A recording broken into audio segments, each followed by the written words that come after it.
Berangkat dari peralatan yang mungkin sudah kita gunakan, kalian gunakan, tapi dimungkinkan juga sadar tidak sadar pengetahuan terkait dengan peralatan yang sudah kita pakai, kita gunakan itu belum begitu paham bahwa itu adalah salah satu pemanfaatan sains dan teknologi fisika, khususnya adalah sifat magnet. Ya. Kalau kita umum, yang paling sangat lazim yang kamu temui, magnet itu seringkali analog, ya. Analoginya adalah jarum kompas. Ya. Jarum kompas sebuah alat yang tujuannya untuk biasanya menentukan arah mata angin, ya, arah mata angin. Kita ketahui dan kita sepakati bahwa arah mata angin di dunia, kita lihat kutub utara, kutub selatan, ya, kemudian arah timur dan barat, dan berikutnya adalah mungkin bisa tenggara, barat laut, barat daya, timur laut, dan seterusnya itu. Ya. Nah, bagaimana sebuah jarum kompas yang terbuat dari magnet dibuat dalam bentuk seperti jarum penunjuk, gitu ya. Pada saat kita ingin melihat arah mata angin pada satu lokasi tertentu, kita meletakkan jarum kompas.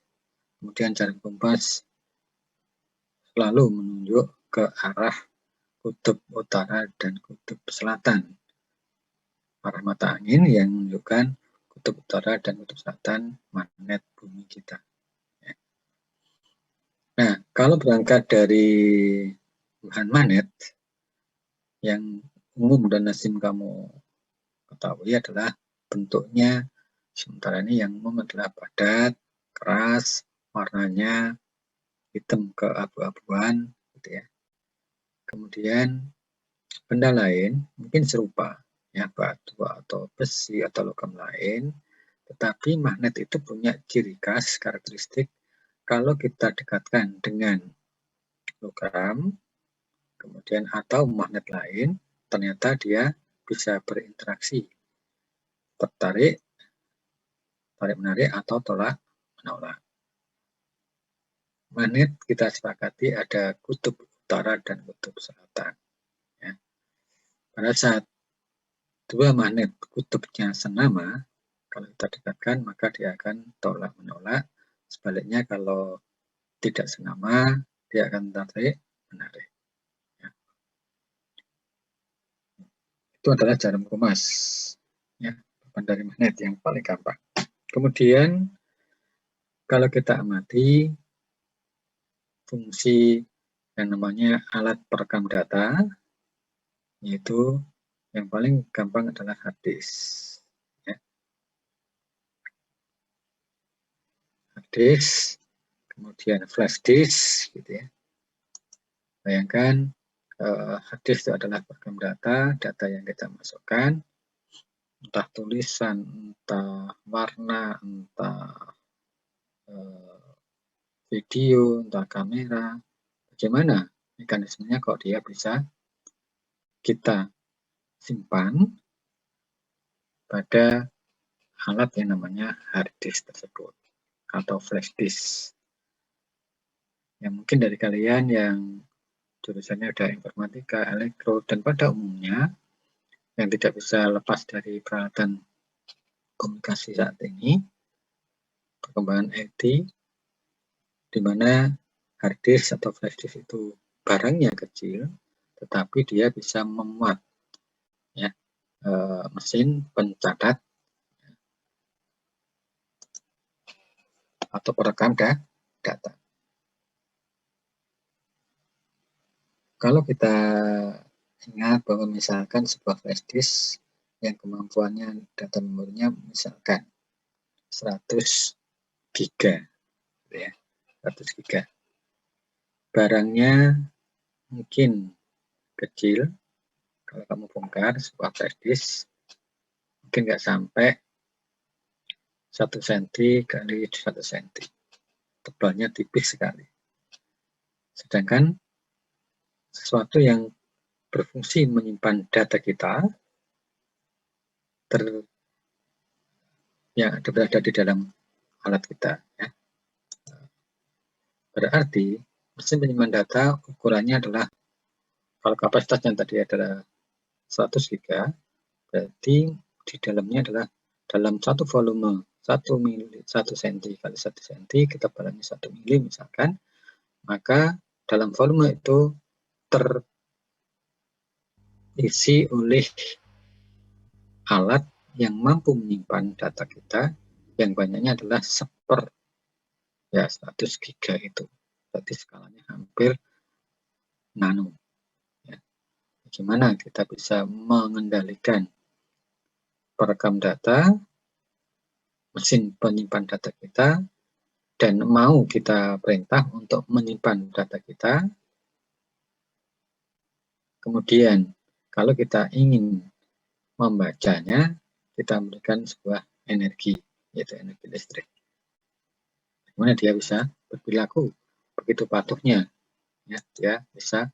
Kalau misalkan kita on-kan, kita nyalakan kameranya, ternyata kameranya juga keluar warna-warni lagi. Demikian pula misalkan tulisan, ya, dan seterusnya. Ya. Sebenarnya siapa mesin penyimpan data tersebut yang mampu bisa kita fungsikan untuk menyimpan data dan kita fungsikan mengeluarkan data-data tersebut sesuai dengan keinginan kita. Nah, itu adalah sebenarnya memanfaatkan fenomena alam yang disebut sebagai bahan magnet.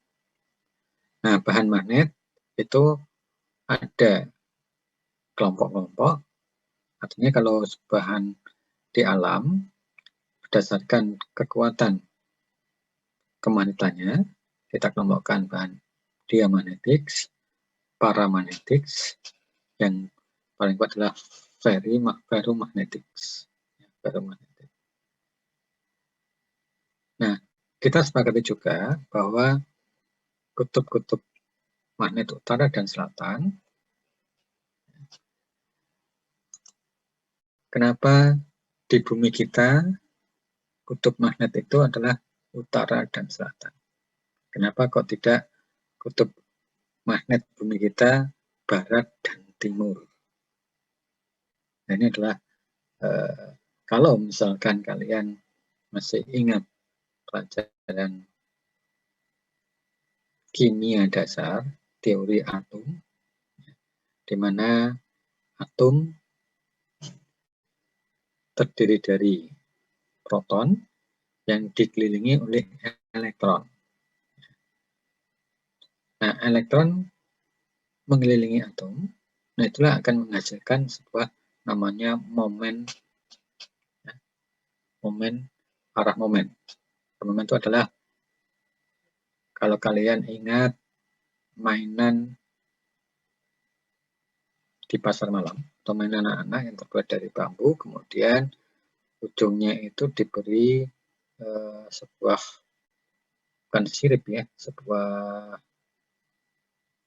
apa itu ya, yang melengkung dibuka, kemudian kalau kita mainkan adalah kita putar-putar pegangan bambunya, kemudian dilepas, mainan itu akan terbang ke atas.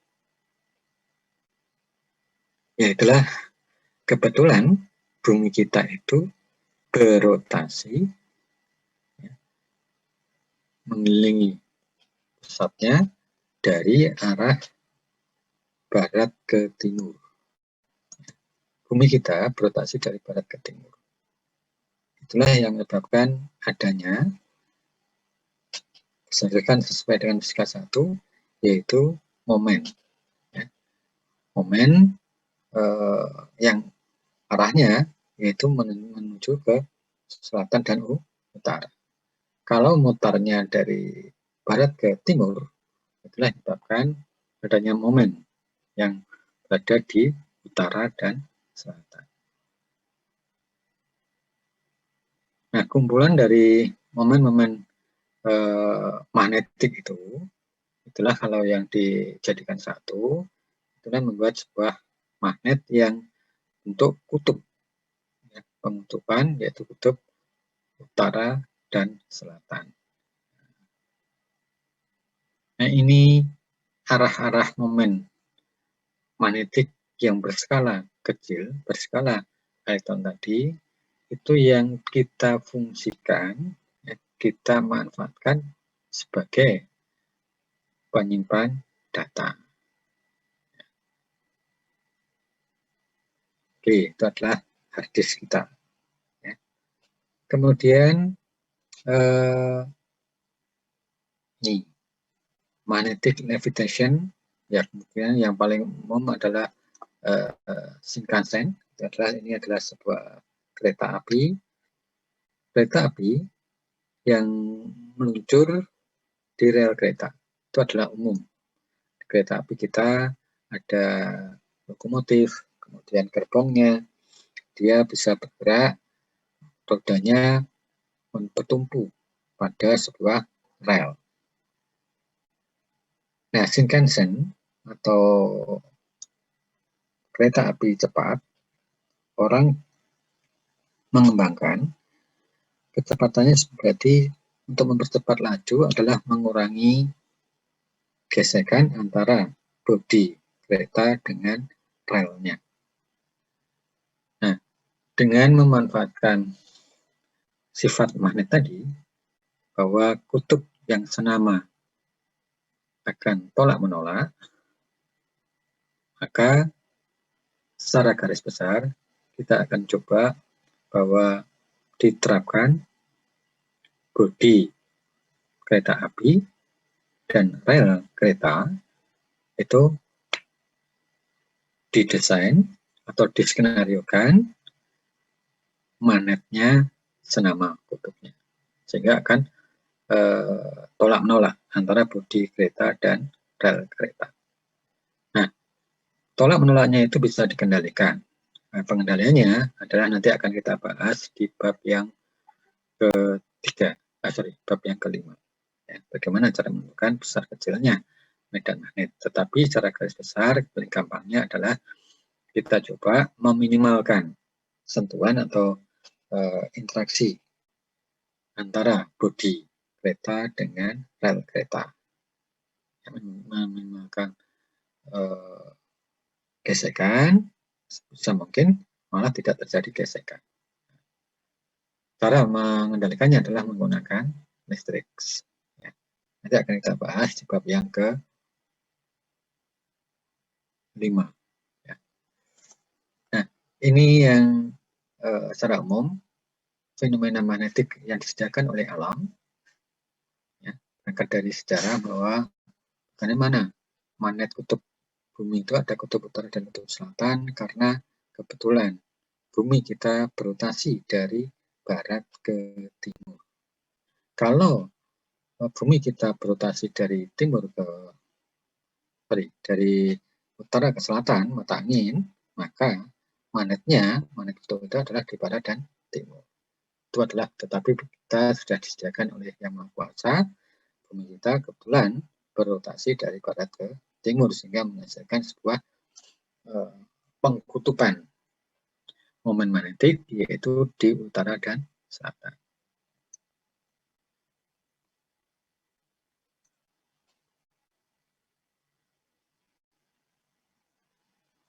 Nah, bagaimana cara mendapatkan sebuah medan magnet atau bahan magnetik? Kalau di sifat listrik 3 bab yang kemarin, bahwa kalau kita punya muatan listrik, maka di sekitar muatan akan mendapatkan sebuah medan listrik. Kalau ada medan listrik, ada muatan di situ, maka dia akan mengalami sebuah gaya F9 kalikan E. Nah, bagaimana cara mendapatkan medan magnet? Otomatis kita juga harus punya namanya muatan magnet, ya, yang menghasilkan sifat magnet. Nah, itu Pak. Nah, ini tadi adalah berdasarkan dari teori atomik tadi, elektron yang mengelilingi atom maka dia akan mempunyai momen, ya, arah momen menyebabkan pengutupan, ya, menyebabkan pengutupan. Kebetulan bumi kita merepresentasikan elektron itu berputar dari barat ke timur, sehingga terjadi arah momennya adalah dari barat ke utara dan selatan. Itulah terbentuknya kutub utara dan kutub selatan magnet bumi kita.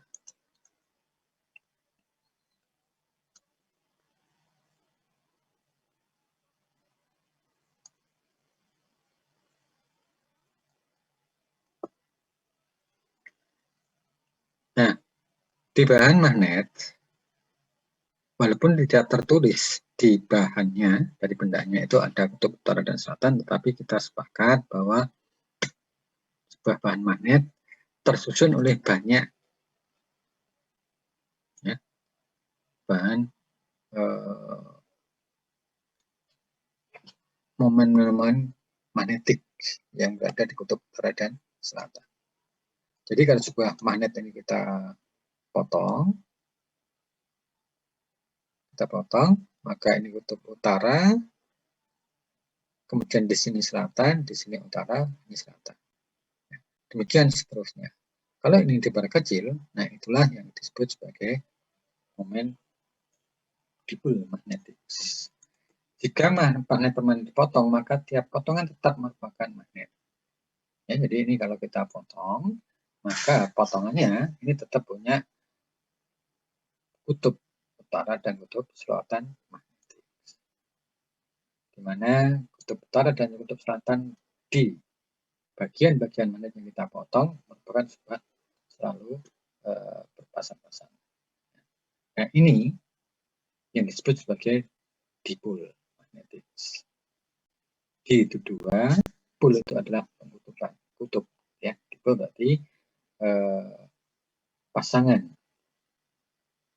kutub magnet. Nah, kutub magnet kita sepakati kita sebut sebagai utara dan selatan. Jadi di dalam bahan magnet ada kutub utara dan kutub selatan. Bagaimana cara menentukannya? Kita sebari, ya, kita beri serbuk pasir, di mana serbuk pasir di dalamnya pasti ada bahan magnetik. Kemudian akan tersusun rapi. Ya. Ada yang ngumpul di salah satu ujung, kemudian tertata rapi membentuk sebuah seperti garis-garis. Itu yang disebut sebagai garis gaya magnet. Nanti akan kita lihat. Nah, ini yang saya sebut tadi bahwa kalau ada magnet pasti ada pasangan kutubnya yang disebut sebagai dipol magnetik, yaitu utara dan selatan. Shoot ini adalah selatan, N adalah north. Inilah yang disebut sebagai garis gaya magnet. Ruang di sekitar magnet yang ada garis gaya magnetnya yang disebut sebagai medan magnet. Nanti akan kita lanjut secara matematisnya. Ya.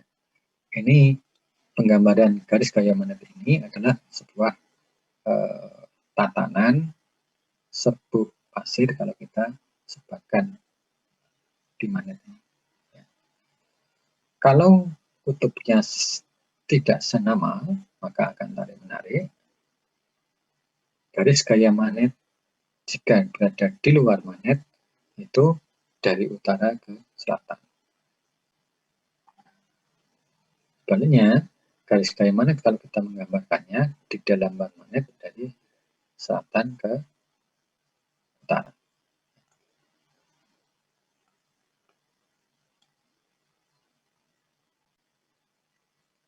Bagaimana cara mendapatkan fenomena magnetik atau medan magnet atau bahan magnet?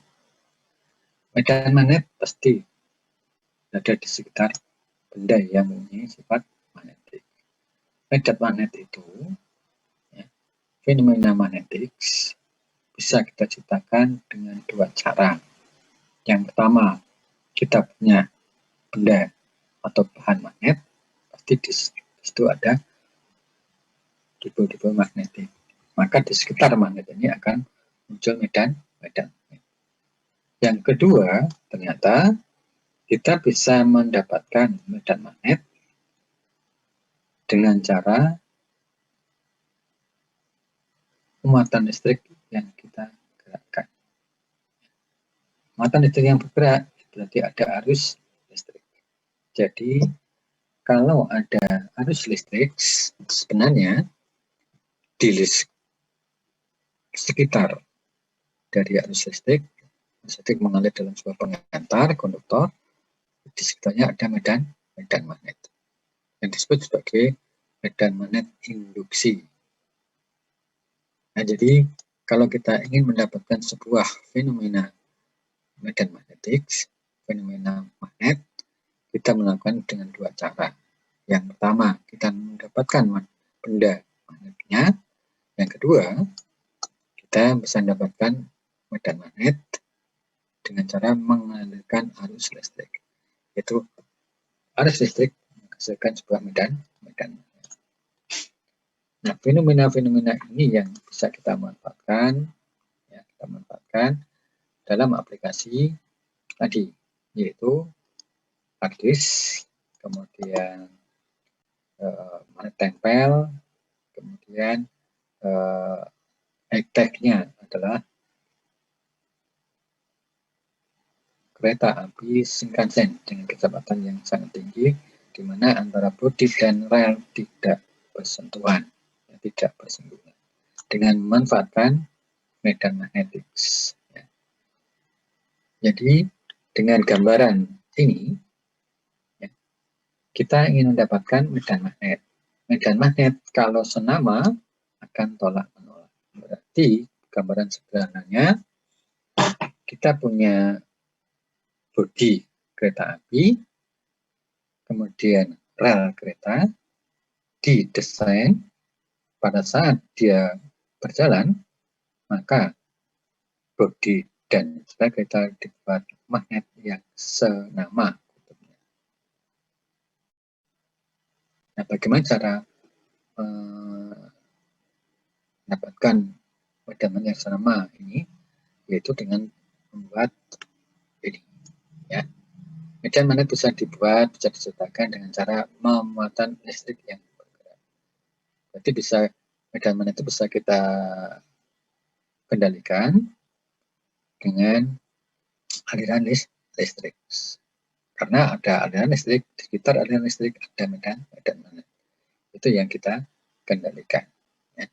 Jadi makanya kalau pada di Jepang atau di Cina atau di negara-negara maju yang mempunyai kereta api cepat, kalau yang terkenal di Jepang itu adalah Shinkansen, di mana bodi dan kereta tidak bersinggungan, keduanya itu bisa kita kendalikan dengan adanya listrik. Kalau listriknya mati, PLN-nya mati, maka ini tidak bisa berjalan. Ya. Listrik bukan untuk menggerakkan roda dari kereta, tetapi listrik untuk mengendalikan besar kecilnya magnet antara bodi dan rel kereta. Ini, ya. Oke, kalau misalkan Pak untuk yang hard disk bagaimana? Hard disk bagaimana? Tadi hard disk adalah di dalamnya ada monopol atau dipol-dipol magnetik. Bisa kita kendalikan dengan memberikan listrik, dia akan berperilaku, dia akan mempunyai karakteristik fenomena magnetik ini.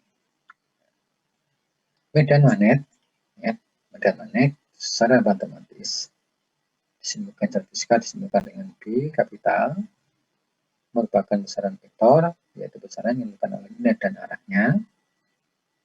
Kenapa menggunakan arah? Yaitu tadi, ya, medan magnet itu mesti ada penutupan. Ya. Satuannya dalam meter per meter persegi, Tesla atau Gauss, kesetaraan konversinya adalah macam ini. Nah, bagaimana cara menentukan besarnya medan magnet? Kuat tidaknya kemagnetan itu adalah menggunakan Gauss meter.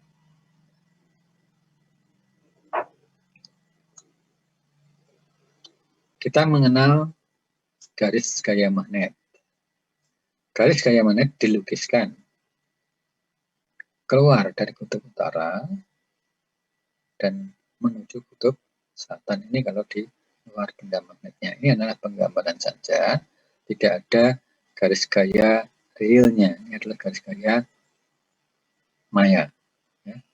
Ini sebenarnya adalah menggambarkan tatanan serbuk besi, serbuk pasir kalau kita sebarkan, kita taburkan pada sebuah magnet, maka akan tertata. Kemudian posisi serbuk tadi akan membentuk sebuah semacam ini. Kerapatan garis gaya magnet persatuan luas di sebuah titik itulah yang disebut dengan kuat medan magnet. Jadi secara matematis adalah B Weber per meter persegi.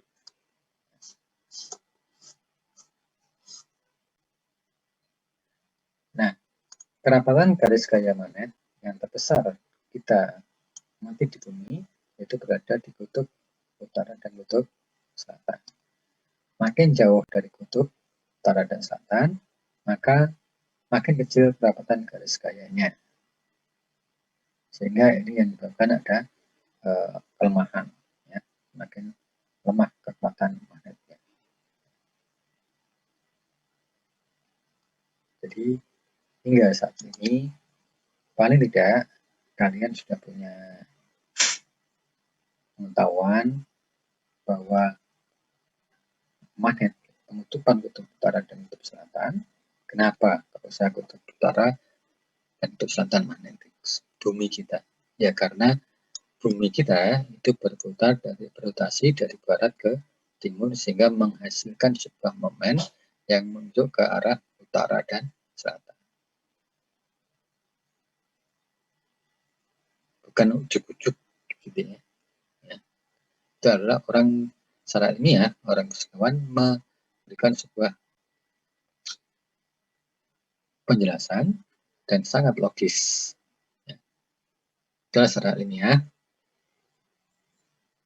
di bumi kita, magnet itu membuat sebuah pengkutupan yaitu kutub utara dan kutub selatan. Jadi kalau misalkan ada pertanyaan kok kutub utara dan selatan kok tidak kutub barat dan timur? Ya, karena bumi kita berotasi dari barat ke timur menghasilkan sebuah momen yang menuju utara dan selatan. Nah, momen itu apa? Itu adalah besaran fisika. Kalau paling gampangnya adalah kalau kita memutar mainan batang bambu kecil, kemudian di ujungnya diberi sebuah sirip kertas yang melengkung. Biasanya adalah mungkin 3 sirip kertas, kemudian kita putar-putar. Kemudian ternyata kita mutar pegangan bambunya, mainan itu adalah terbang ke atas. Logika kita, kalau kita putar secara putaran jarum jam, ya, harusnya kan bendanya berputar saja, tapi faktanya mainan kita itu terbang. Nah, siapa yang menerbangkan berarti ada sesuatu yang menggerakkan arahnya ke atas. Nah, itulah yang disebut sebagai besaran fisika yang disebut momen. Ya.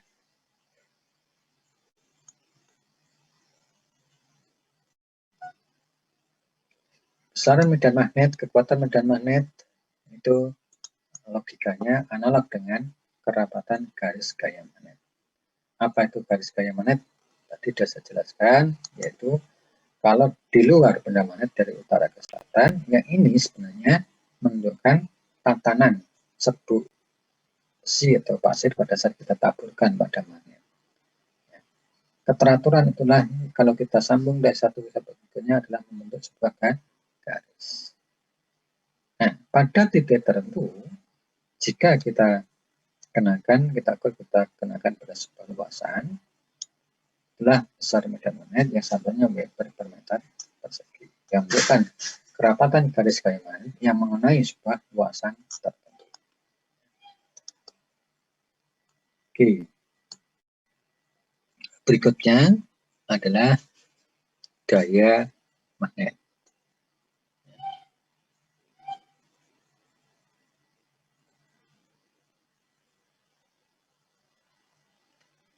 Gaya magnet, kalau ada sebuah muatan listrik, dia bergerak di dalam medan magnet, ternyata dia mengalami sebuah gaya yang disebut sebagai gaya magnetik. F sama dengan I V cross B. Jadi, kalau ada muatan listrik yang berada dalam medan magnet, ternyata muatan tersebut akan mengalami sebuah gaya. Perlu kita ketahui, muatan listrik adalah sebuah partikel yang punya massa. Sebuah massa dapat gaya F, maka dia akan mengalami percepatan sesuai dengan hukum Newton kedua, A sama dengan sigma F per M. Nah, besarnya gaya ini ternyata F sama dengan energi muatan yang mengalami medan magnet, kemudian bergerak dengan kecepatan V cross B. Cross itu adalah perkalian cross sesuai dengan perkalian cross dari dua buah vektor. Vektor arah kecepatan dan arah garis gaya magnetiknya. Garis gaya magnet itu dari kutub utara ke kutub selatan.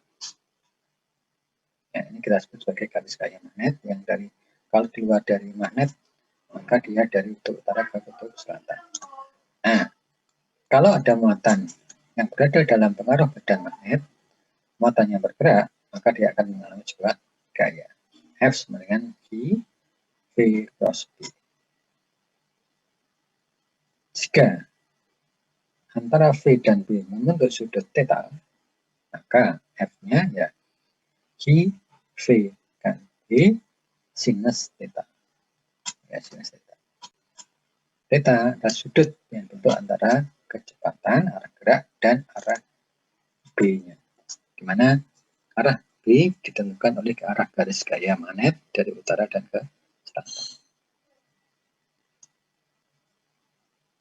Nah, karena besaran vektor, berarti S-nya besaran vektor, maka cara yang paling gampang untuk menentukan arah F yang dialami oleh muatan yang bergerak dengan cepat V adalah bisa menggunakan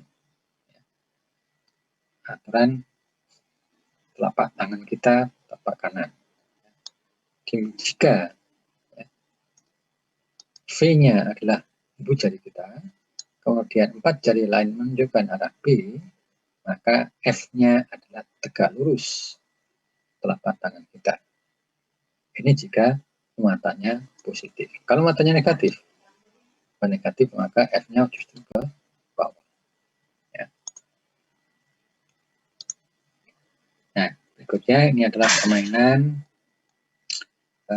operasi vektornya seperti di bab yang pertama fisika 1. Besaran dan vektor. Operasi vektor saya tidak akan mengulang kembali. Artinya kalau misalkan sebuah muatan dengan kecepatannya dinyatakan dalam vektor satuan IJK, demikian pula B-nya dalam IJK. Maka bisa kita selesaikan dengan cara ya, ini tidak perlu diulang. Ya. Nah, ini contoh soalnya. Elektron bergerak dengan kecepatan IJ. Dalam medan magnet juga dinyatakan dalam IJ-nya. Tentukan gaya pada elektron karena medan magnet tersebut. Elektronnya dalam minus. Ini konstanta saja. Silahkan dioperasikan secara vektor. Ya, maka kita akan dapatkan demikian. Oke lah, ini nanti silakan latihan sama dengan hasilnya. Nah, besarnya berapa? Saya kira kalau besarnya ya GV, B sinus theta, theta sudut yang untuk antara arah gerak muatan dan arah medan magnet. Di mana konsekuensi dari arah V dan arah I, theta 0 derajat, antiparalel 1 derajat, kita punya sinus 0 derajat, itu adalah 0, demikian pula sinus 180. Maka jika muatannya bergerak sejajar dengan arah medan magnetiknya, muatan tersebut tidak mengalami sebuah gaya. Sebaliknya, kalau dia mempunyai sudut yang paling tinggi adalah sudut tetanya 90 derajat, karena sinus 90 adalah 1. Jika V dan B 90 derajat, maka muatan tersebut akan mengalami gaya yang paling maksimum. Konsekuensi dari sudut tadi, theta mulai 0 sampai 90 dan seterusnya, dimungkinkan gerak muatan dalam medan magnet yang seragam, artinya medan magnetnya arahnya sama, maka bisa bergerak lurus, gerak melingkar, dan gerak bentuknya adalah spiral. Nah, ini adalah penggambaran gerak-gerak lurus jika V dan B paralel searah, berarti 0 derajat tetanya, atau anti paralel berlawanan, ya, ini berlawanan arah, berarti 180 derajat. Muatan akan bergerak lurus saja, karena tidak akan mendapatkan pengaruh gaya mana. Tidak ada gaya yang membelokkan gerakan muatan. Gerak melingkar, V dan B-nya tegak lurus. Kalau tegak lurus, sin 90 derajat adalah 1, F sama dengan QB plus B. Misalkan B-nya masuk, kemudian dia bergerak ke sana. Rata menyebabkan muatan akan bergerak melingkar. Besarnya gaya melingkar, konsekuensi kamu kalian ingat di pelajaran fisika 1, yaitu gerak sentimeternya mv kuadrat per r, di mana F-nya ini kita ganti dengan gaya magnetnya. Ternyata ini bahwa lintasan yang dialami oleh muatan yang berada dalam medan magnet, di mana sudut tetanya 90 derajat, membentuk sebuah lintasan dengan radius yang besarnya sekian. Ini seperti bendanya, muatannya bergerak melingkar. Bagaimana kalau spiral?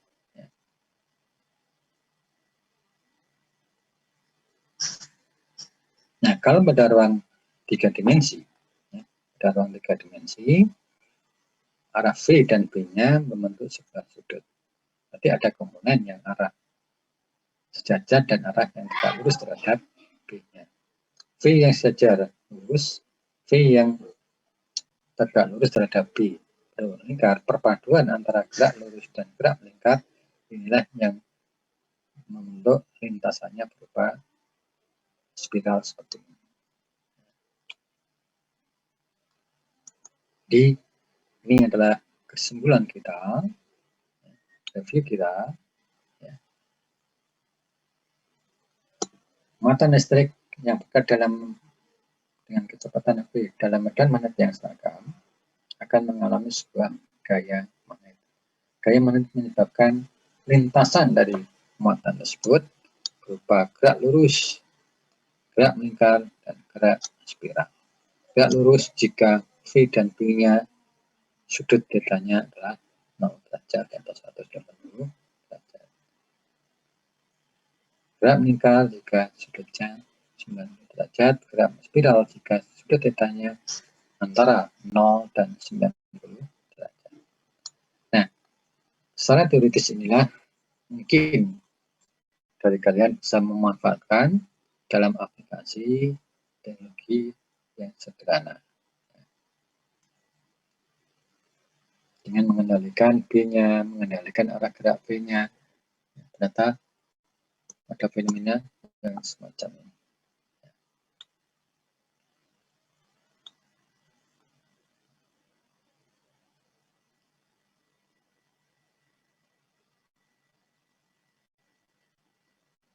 Ada pertanyaan, silakan.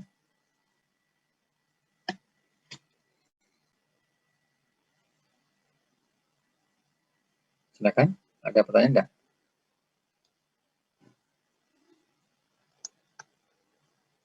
Nggak ada?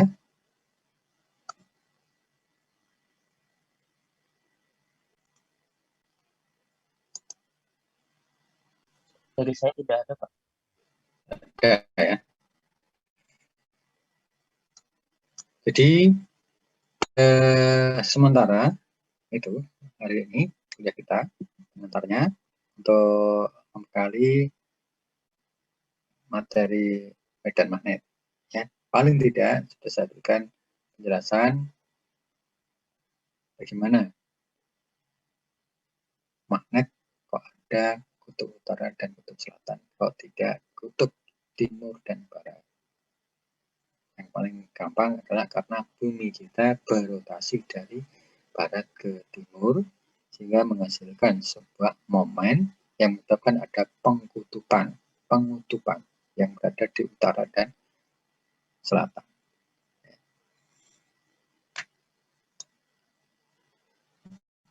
Oke, bahwa medan magnet bisa kita timbulkan dengan mengambil ada benda magnet atau dari arus listrik. Sementara di sini dulu, nanti kita teruskan ke depan, yaitu medan magnet yang dihasilkan oleh arus listrik. Arus listrik mengalir melalui sebuah media, yaitu pengantar konduktor. Ya. Nah, ternyata ini dalam konon ceritanya, bagaimana sebuah pengantar yang berarus listrik kok menghasilkan medan magnet. Mungkin ada cerita, mungkin dari guru kita, guru IPA, yang pertama adalah Orsted, seorang guru membawa membawa kompas. Kompas itu selalu menunjuk arah kutub utara dan selatan. Ya. Menunjuk arah mata angin utara dan selatan. Tiba-tiba kalau dia menempatkan di daerah tertentu, ternyata dia tidak menunjuk arah utara dan selatan, tapi dia berbelok. Fenomena ini diambil. Kenapa ini kompas kok kita letakkan pada saat posisi tertentu kok dia tidak normal menuju utara dan selatan, ya, dia berbelok arah. Kemudian diambil lagi, dia balik ke utara selatan. Kemudian ditempatkan lagi pada tempat tersebut, ternyata tidak menunjukkan utara dan selatan, adalah menyimpang. Ya. Ternyata setelah ingin ketahui, di situ ternyata ada arus listrik. Ya. Jarum kompas dia akan bergerak arahnya mengalami penyimpangan jika ada medan magnet di sekitarnya. Nah, medan magnet ditimbulkan oleh sebuah aliran arus listrik dalam sebuah pengantar. Nah, itu nanti kita bahas pertemuan yang akan datang. Ya. Saya kira gitu aja dulu. Moga-moga ada manfaat, ada tambahan pengetahuan yang terkait dengan materi apa itu magnet, apa itu medan magnet. Kemudian medan magnet bisa kita timbulkan dengan dua cara, yaitu benda magnet, kemudian yang kedua ada tertemukan di sekitar aliran muatan listrik.